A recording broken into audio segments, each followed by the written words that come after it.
ایک منزل سے دوسری منزل کی طرف رواں دواں ہیں. سامان سمیٹا جانے لگا. دریاں، قالین اور فرش لپیٹے جانے لگے. خیمے بھی اکھاڑ لیے جائیں گے اور 1-2 گھنٹے کے بعد اس میدان میں پھر ہمیشہ کی طرح خاموشی اور ویرانی چھا جائے گی اور صرف ہوا خاک اڑانے کو رہ جائے گی. ایسی خاک جس کے لیے مدتوں مسلمان اپنے اپنے وطن میں منہ پر ملنے کے لیے تڑپتے رہتے ہیں اور کئی تو بغیر اس پاک جلوے کو دیکھے ہی دنیا سے کوچ کر جاتے ہیں. یوں تو نگاہ شوق نے کیا کیا نہیں دیکھا، جلوہ جو دیکھنا تھا وہ جلوہ نہیں دیکھا.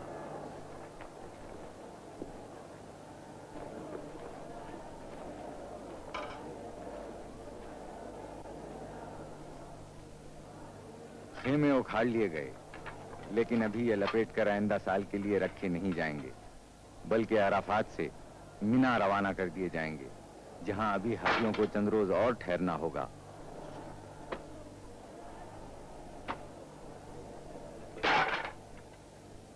عرفات اور مشعر الحرام کے درمیان تقریباً 10 میل سے زیادہ فاصلہ نہیں، لیکن بھیڑ کی وجہ سے راستہ نہیں ملتا. موٹروں کو اتنا سا فاصلہ طے کرنے میں 3 گھنٹے لگ جاتے ہیں.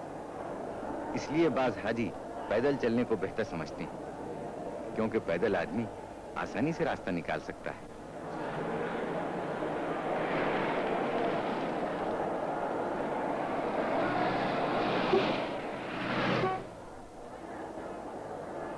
مشعر الحرام میں نہ کوئی عمارت ہے نہ خیمے، بس آسمان کی چھت ہے اور زمین کا فرش. حاجیوں کو یہاں ایک رات گزارنی پڑتی ہے. رات ہی میں حاجی یہاں سے چھوٹی چھوٹی کنکریاں چن کر جمع کر لیتے ہیں، جو دوسرے دن مینا کے میدان میں 3 شیطانوں کو مارنے کے کام آتی ہیں، تاکہ حضرت ابراہیم علیہ السلام کی طرح بدی پر نیکی کی فتح کے سبق کو پھر سے دہرا لیں.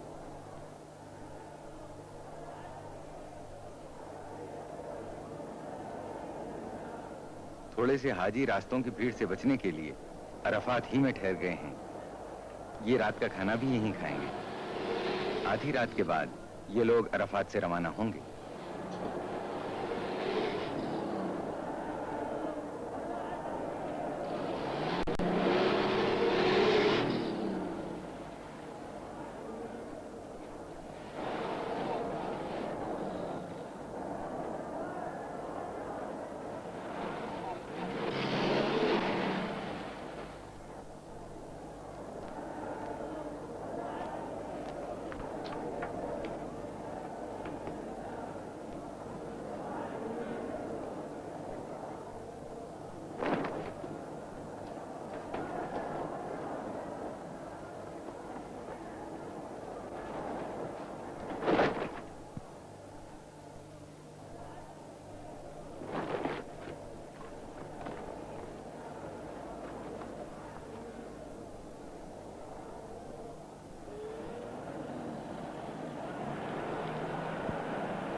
سویرا ہوتے ہی حاجی مینا کی طرف روانہ ہونے لگتے ہیں.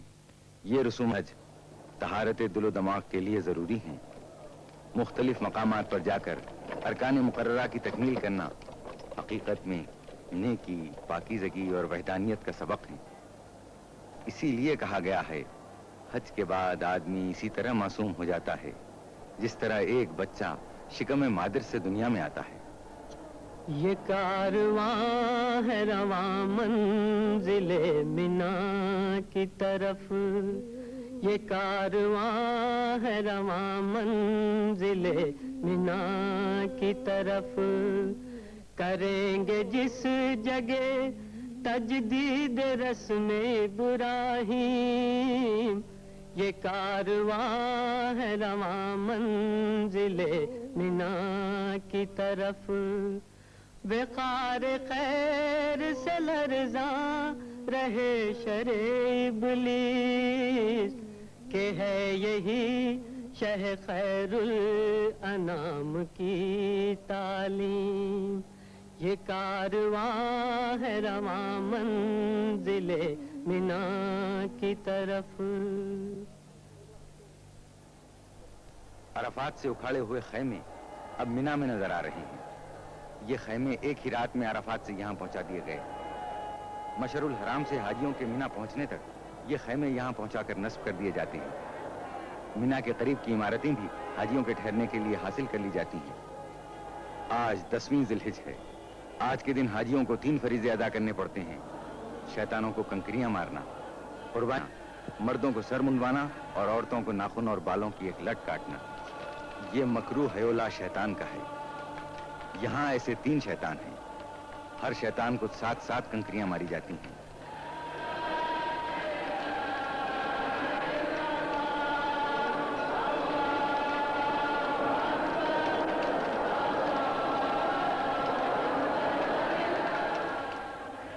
آج کی زیادہ تر کنکریاں سب سے پچھلے شیطان پر پڑتی ہیں۔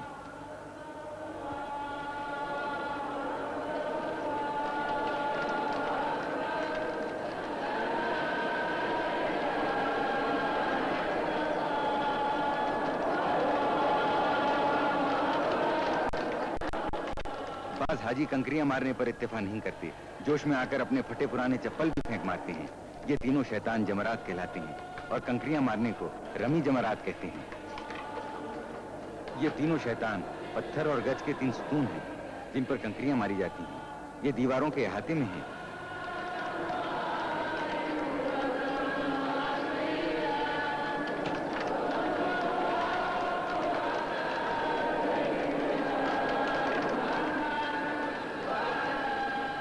بعض حاجی اپنے معلم یعنی رہبر سے کنکریاں مارنے کا طریقہ پوچھتے ہیں تاکہ نشانہ خالی نہ جائے اور فریضہ پورا ہو۔ بعض اپنی کنکریاں بار بار گنتے ہیں تاکہ اطمینان ہو جائے کہ تعداد سے زیادہ یا کم تو نہیں ہے۔ کنکریاں مارنے کا وقت 3 دن تک ہے، مگر سب حاجی ایک ہی دن میں یہ فرض ادا کر لینا چاہتے ہیں اور بڑے جوش میں ہوتے ہیں، لیکن اتنے آدمی ایک ہی دن میں یہ کام ختم نہیں کر سکتے۔ یہ سلسلہ 3 دن تک جاری رہتا ہے۔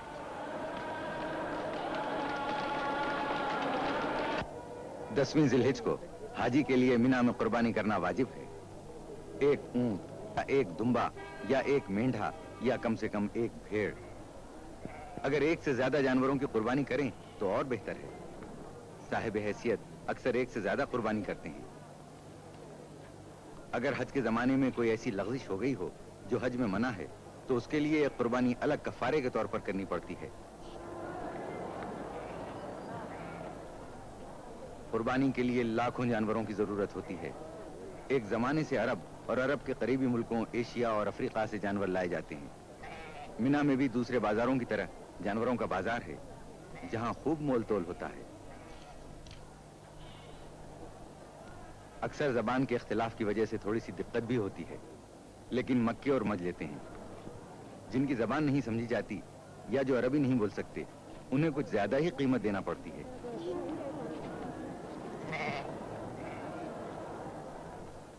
قربانی کا فرض ادا ہونا شروع ہو گیا۔ یہ قربانی حج کی قربانی ہے۔ عید قربان اس کے علاوہ ہے۔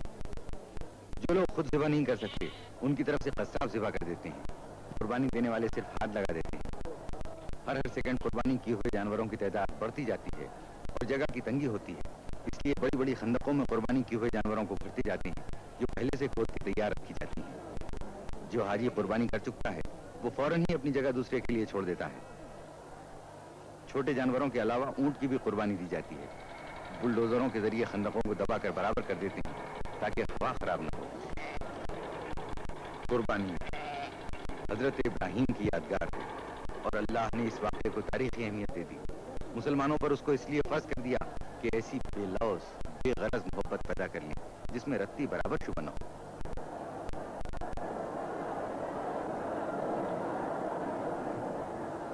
رمی جمرات، قربانی اور سر منڈوانا، جب یہ تینوں کام جاتے ہیں تو اب حاجی کہلانے کا مستحق ہو جاتا ہے۔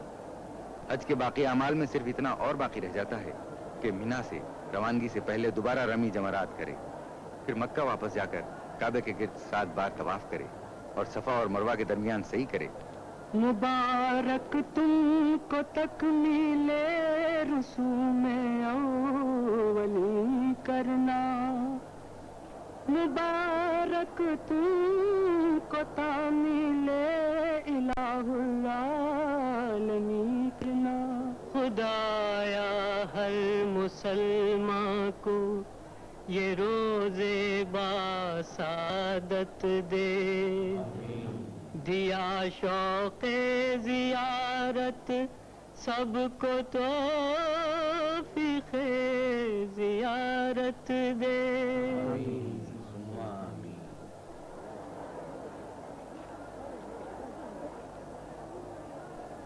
الحج کی 11ویں تاریخ کو حاجی منا سے رخصت ہونے سے پہلے دوبارہ رمی جمرات کرنے آتے ہیں۔ آج تینوں ستونوں پر 7 کنکریاں مارنا واجب ہے، اس ترتیب سے کہ پچھلے شیطان پر، پھر پہلے پر اور آخر میں درمیانی پر۔ اگر نشانہ چوک جائے تو دوبارہ کنکری ماری جاتی ہے۔ آدمیوں کی اتنی بھیڑ اور دھوپ کی تیزی کی وجہ سے لوگ بتواز ہوتے ہیں، اس لیے اکثر نشانہ غلط ہو جاتا ہے اور کنکریاں بجائے ستونوں پر پڑنے کے دوسرے حاجیوں کے سروں پر پڑ جاتی ہیں۔ اس طرح پھر نشانہ لگانا پڑتا ہے۔ یہ کنکریاں بھی پہلے ہی مشعر الحرام سے چن کر جمع کر لی جاتی ہیں۔ یہ تینوں ستون ان 3 مقامات کے نشان ہیں جہاں جہاں شیطان نے حضرت ابراہیم خلیل اللہ کو بہکانے کی کوشش کی۔ انہوں نے اس مردود کے 7 کنکریاں ماری جس سے وہ ملعون زمین میں دھنس کے رہ گیا۔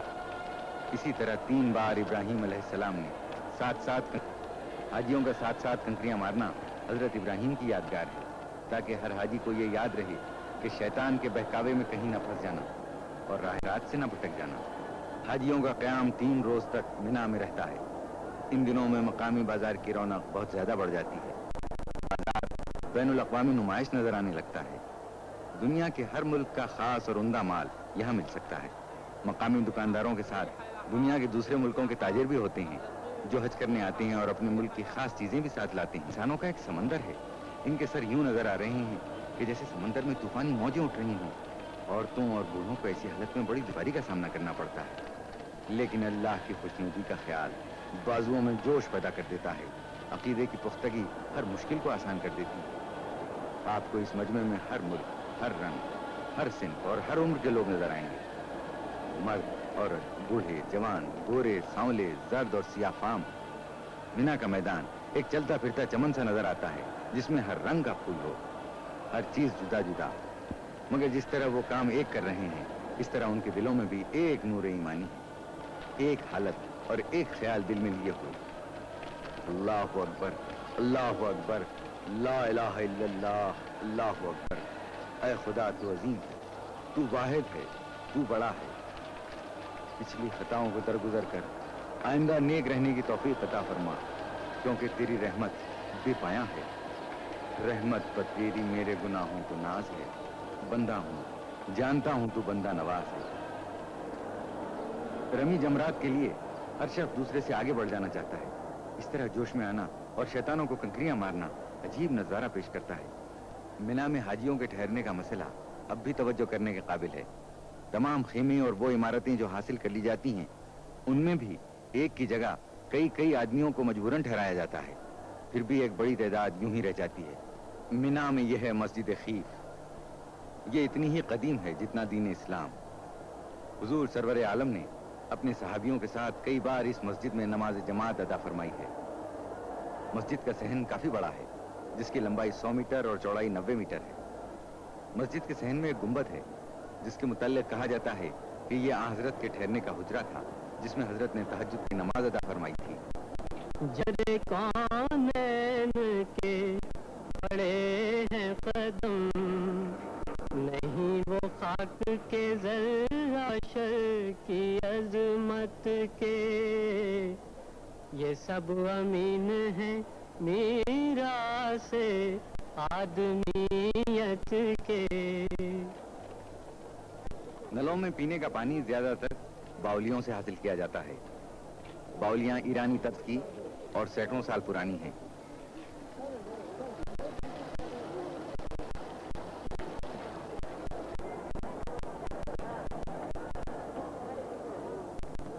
یہاں ایک بہت ہی خاص اور مشہور باولی بھی ہے۔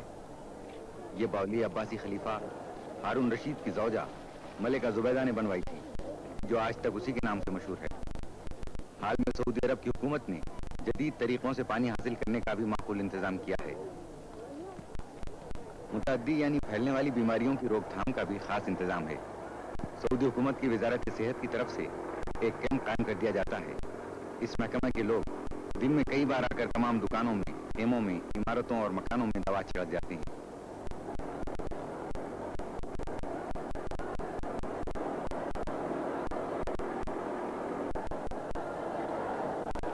ابھی تک پورے حاجیوں سے رمی جمرات کا فرض ادا نہیں ہوا ہے. دیکھیے تو کس جوش و خروش سے حاجی تینوں شیطانوں کو کنکریاں مار رہے ہیں.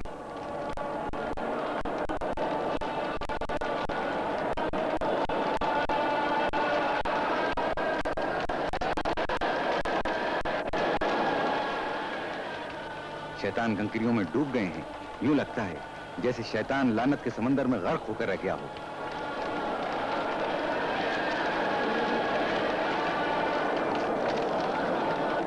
مینا کے سب اعمال بجا لانے کے بعد حاجی بیت اللہ شریف کی طرف لوٹ رہے ہیں تاکہ خانہ خدا کا رخصتی طواف کر لیں اور جو نمازیں خاص طور پر مقرر ہیں انہیں ادا کر لیں.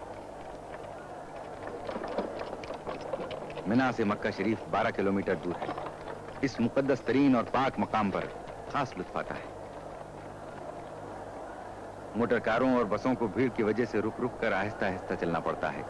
اس لیے پیدل چلنے والے اور موٹریں قریب قریب ساتھ ہی مکہ شریف پہنچتے ہیں. تیرے احکام پر چلتے رہے ہم، تیرے احکام پر چلتے رہے ہم، یہی ہے مدعا دل کا ہمارا، یہی ہے مدعا دل کا ہمارا، کریمہ داورا پروردگارا. ہم ایک بار پھر مسجد الحرام کے درمیان کعبہ معظم کی زیارت کے لیے حاضر ہوئے. مسجد الحرام کی وسیع عمارت کے درمیان کعبہ دل کی حیثیت رکھتا ہے. مسجد الحرام کے وسیع صحن میں سفید کپڑے کے تھان پھیلے ہوئے ہیں. یہ تھان کعبے کے پردے سے مس کیے جاتے ہیں اور ان پر زمزم کا پانی چھڑکا جاتا ہے. حاجی اس کپڑے کو لے جاتے ہیں تاکہ مرنے کے بعد انہیں اسی کپڑے کا کفن دیا جائے. موت برحق ہے کہ جو بھی ہے وہ فانی ہے. خانہ خدا جس کی بنیاد ابراہیم علیہ السلام نے رکھی اور حضور اکرم نے اس کی تکمیل فرمائی.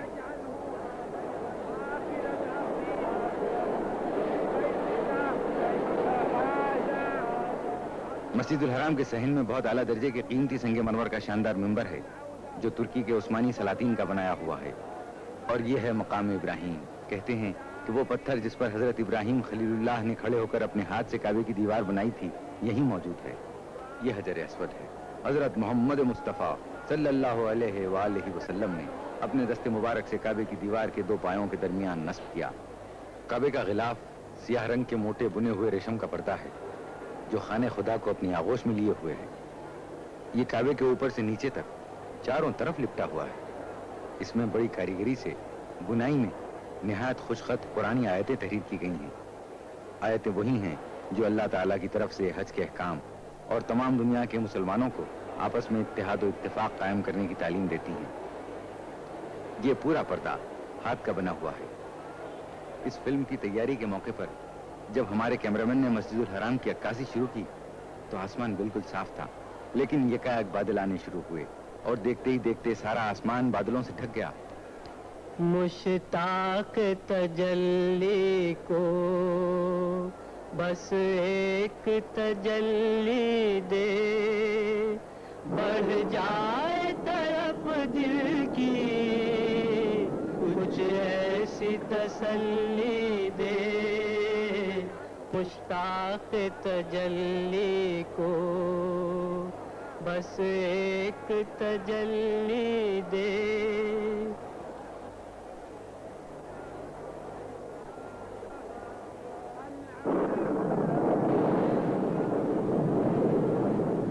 ٹھیک اسی وقت جبکہ مسجد الحرام کے دالانوں میں حاجیوں کی صفیں قائم ہو گئیں اور تکبیر کی آواز بلند ہوئی، خدا کی رحمت نازل ہونا شروع ہو گئی. پہلا قطرہ گرا. یہ بھی خدا کی مرضی تھی. جو لوگ مسجد الحرام کے صحن میں تھے اور کعبہ شریف کا طواف کر رہے تھے وہ بھی نماز کی صفوں میں شامل ہو گئے اور عصر کی نماز شروع ہو گئی.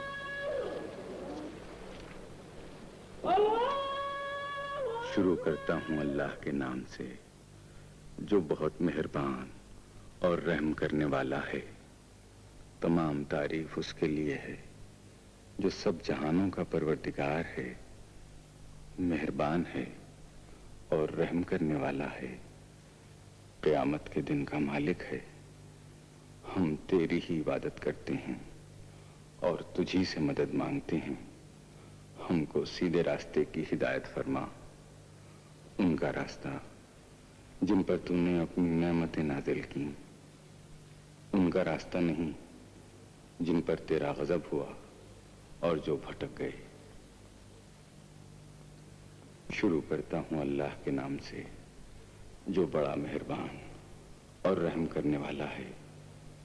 کہہ کہ اللہ ایک اور صرف ایک ہے۔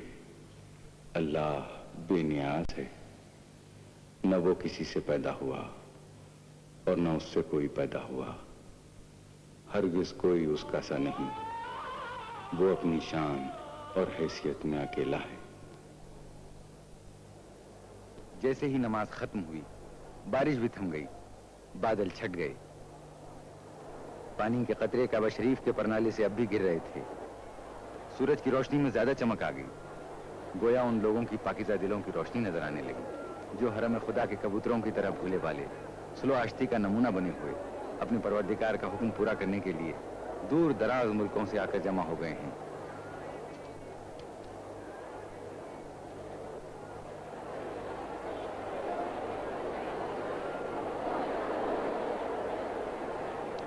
حاجی کس شوق سے کعبے کے پرنالے کے نیچے ہاتھ پھیلائے ہیں کہ خانہ خدا کی چھت پر سے بہے ہوئے پانی کا کوئی قطرہ ملے اور برکت حاصل ہو جائے۔ ایسا شاندار نظارہ شاید ہی کبھی کسی کو دیکھنا نصیب ہوتا ہے۔ یہ سعادت آسانی سے حاصل نہیں ہوتی۔ پہلی بار اس کی مفصل تصویر لے کر اس نظارے کو محفوظ کیا گیا ہے۔ یہ بھی خدا کی خاص رحمت ہے۔ حاجیوں کے منا سے مکہ آنے کا سلسلہ جاری ہے۔ ابھی تک سب لوگ مکہ نہیں پہنچ سکے ہیں، اگرچہ منا سے مکہ کا فاصلہ کچھ زیادہ نہیں، باوجود کہ سب راستے یک طرفہ کر دیے جاتے ہیں، یعنی ادھر سے ادھر آنے والوں کو راستہ ملتا ہے، ادھر سے ادھر جانا بند ہوتا ہے۔ سعودی عرب کی پولیس بھی بڑا انتظام رکھتی ہے کہ سفر میں ذرا سی بھی رکاوٹ نہ پڑے۔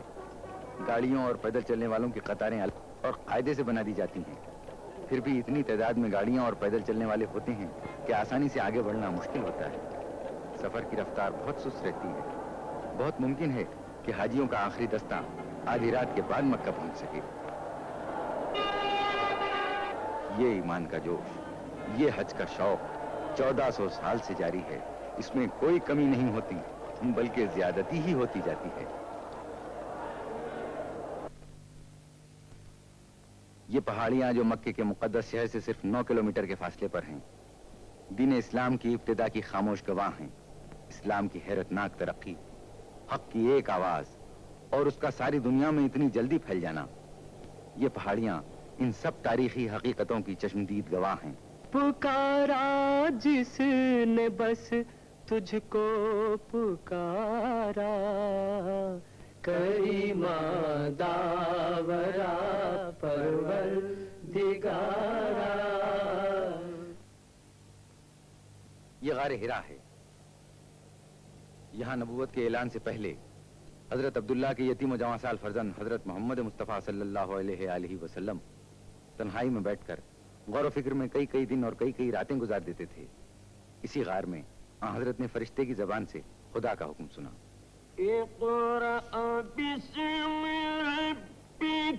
پڑھو اپنے پالنے والے کے نام سے جو سب سے عظیم ہے، جس نے سب کچھ پیدا کیا، انسان کو جمے ہوئے خون سے پیدا کر دیا۔ یہ نبوت کے ظاہر کر دینے کا حکم تھا۔ آج 1400 سال کے بعد بھی جب حاجی حج کا فریضہ ادا کرنے مکہ آتے ہیں تو اس غار کی زیارت کو بھی آتے ہیں، جس کے دل میں پیغمبر اسلام کے قدموں کے نشان چھپے ہوئے ہیں اور جس کے ذروں میں اس جسم پاک کی خوشبو بسی ہوئی ہے۔ دل کے کانوں سے اسی وحی کی آواز سنتے ہیں، انہیں وہ نعرہ سنائی دینے لگتا ہے جس نے مردہ دلوں میں نئی زندگی کی لہر دوڑا دی تھی۔ غار ہرا پہاڑ میں ہے جو مکے سے قریب 5 میل کے فاصلے پر شمال میں ہے۔ راستہ پتھریلا اور دشوار گزار ہے۔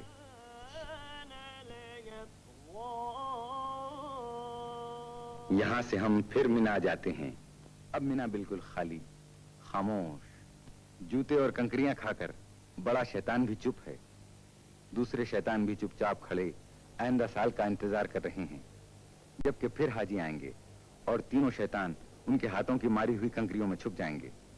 سال بھر تک اپنے جسموں پر لگے ہوئے کنکریوں کے داغ مٹائیں گے تاکہ اگلے سال اور تازہ داغ کھا سکیں۔ مینا ساری دنیا میں اکیلا شہر ہے جو سال بھر میں صرف 3 دن تک پورے جوش و خروش کے ساتھ یہ جاگتا ہے اور پھر سال بھر کے لیے آس پاس کی پہاڑیوں کے دامن میں منہ چھپا کر موت کی نیند سو جاتا ہے۔ قدرت کا شاید یہ بھی منشا ہو، انسان اس سے عبرت حاصل کرے کہ آدم سے پہلے یہ زمین خاموش تھی، ویران تھی، پھر آدم اپنے گناہوں کی پاداش میں زمین پر بھیجے گئے۔ ویرانیاں زبردست آبادیوں میں تبدیل ہو گئیں، نیکی و بدی کی جنگ ہوتی رہی۔ پھر ایک دن آئے گا، سور پھونکا جائے گا، قیامت آئے گی، سارے انسانوں سے دنیا ایک بار پھر خالی ہو جائے گی، سنسان ہو جائے گی۔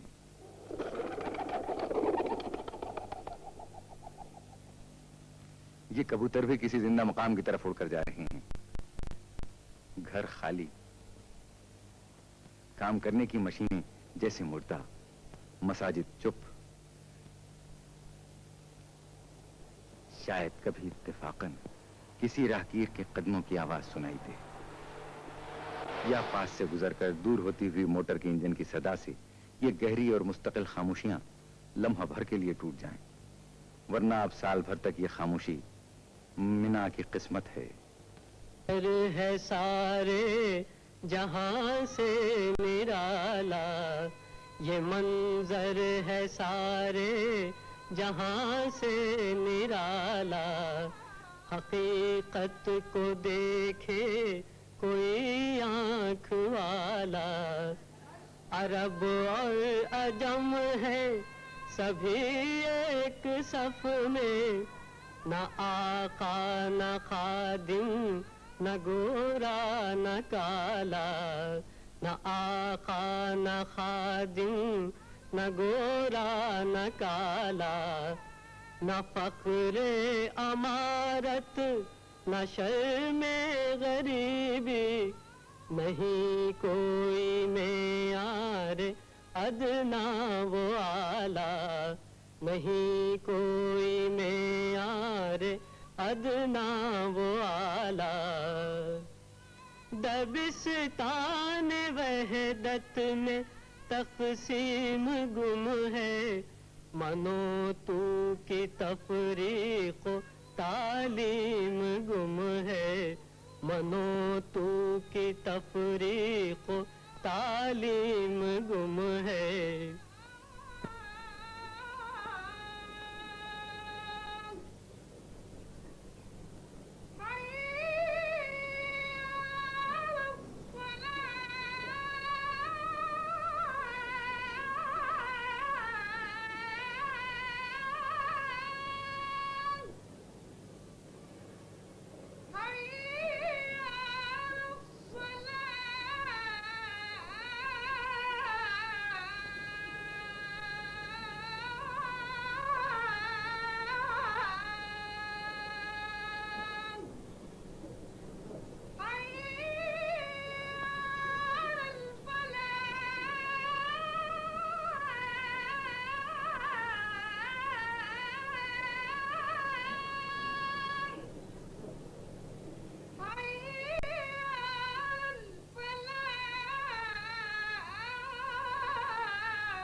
اللہ اکبر۔ الحمد لله رب العالمين الرحمن الرحيم مالك يوم الدين إياك نعبد وإياك نستعين اهدنا الصراط المستقيم صراط الذين أنعمت عليهم غير المغضوب عليهم ولا الضالين والعصر إن الإنسان لفي خسر إلا الذين آمنوا وعملوا الصالحات وتواصوا بالحق وتواصوا بالصبر. الله أكبر. سبحان ربي العظيم وبحمده. سبحان الله. الله أكبر. سمع الله لمن حمده. الله أكبر. سبحان ربي الأعلى وبحمده. سبحان الله. الله أكبر. أستغفر الله ربي وأتوب إليه. الله أكبر. سبحان ربي الأعلى وبحمده. سبحان الله. الله أكبر. الحمد لله رب العالمين الرحمن الرحيم مالك يوم الدين إياك نعبد وإياك نستعين اهدنا الصراط المستقيم صراط الذين أنعمت عليهم غير المغضوب عليهم ولا الضالين.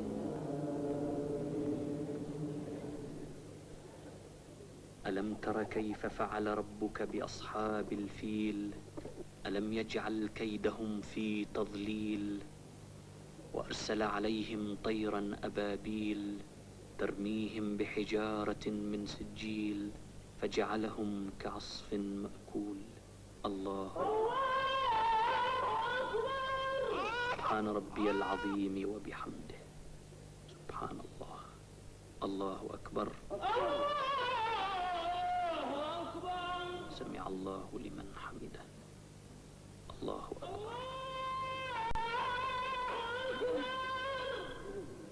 سبحان ربي الأعلى وبحمده. سبحان الله. الله أكبر.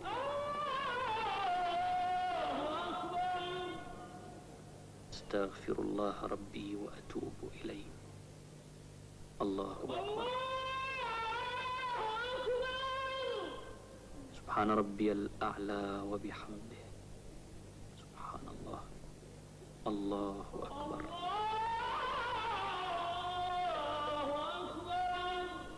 أشهد أن لا إله إلا الله وأشهد أن محمدا عبده ورسوله.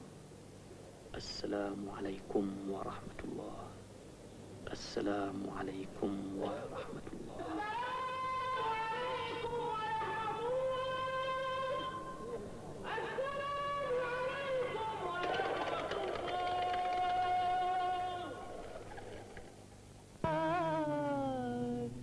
سلام علیک ودا کا رب العلا.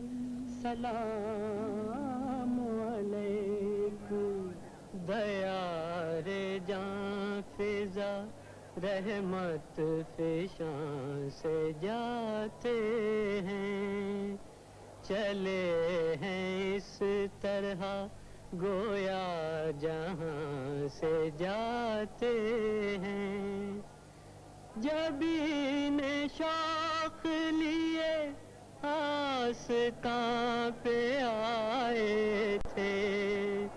جبین شوق لیے آستاں سے جاتے ہیں. یا شفیع الورا سلام علیک، یا نبی الہدا سلام علیک، انکا مقصدی و ملجائی، انکا مدعا سلام علیک، یا شفیع الورا سلام علیک، یا نبی الہدا سلام علیک، سیدی یا حبیبی مولائی لکا